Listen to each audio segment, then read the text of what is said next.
Today, we turn our focus to Gaza, where the future of a devastated land and its people hangs in the balance. Powerful actors in politics and reconstruction are mapping out post-war plans, but conspicuously absent from the conversation are Palestinians themselves. Following nearly 2 years of relentless conflict, Gaza lies in ruin. Over 63,000 Palestinians have perished. Famine grips Gaza City, and basic infrastructure lies shattered, 70% in ruins. Humanitarian operations severely constrained. Israel has designated Gaza City a combat zone, ending temporary pauses that allowed limited aid. With an anticipated military offensive, up to 1 million civilians could be displaced on top of mass hunger and infrastructure collapse. Meanwhile, international powers are edging into the void of leadership. Former UK Prime Minister Tony Blair, among others, participates in planning discussions about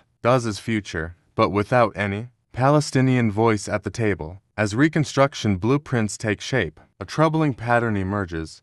Palestinian input is systematically sidelined. A recent analysis of 4 reconstruction frameworks shows a persistent absence of local voices, raising alarms about disaster capitalism and externally imposed agendas. Simultaneously, the United States has refused visas to key Palestinian Authority and PLO officials, including President Mahmoud Abbas, blocking their attendance at the upcoming UN General Assembly in New York.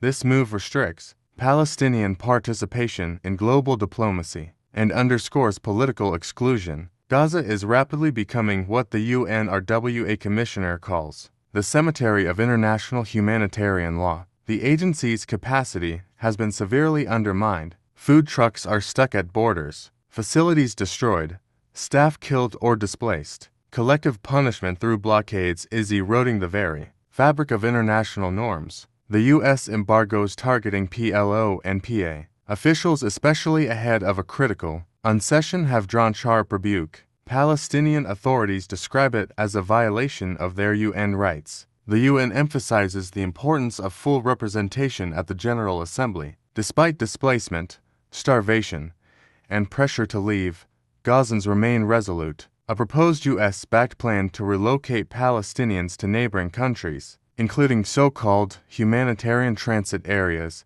is widely rejected. Gazans see this as a forced dislocation and a denial of their right to remain on their land. They insist on a future anchored in their homeland, not shaped by external powers, no matter how well-intentioned. As the international community debates state recognitions and post-war governance, the most lasting solution will be one that centers Palestinian agency, meaningful inclusion, and respect for self-determination. Anything less risks making Gaza not just a tragedy, but a lesson of failed justice.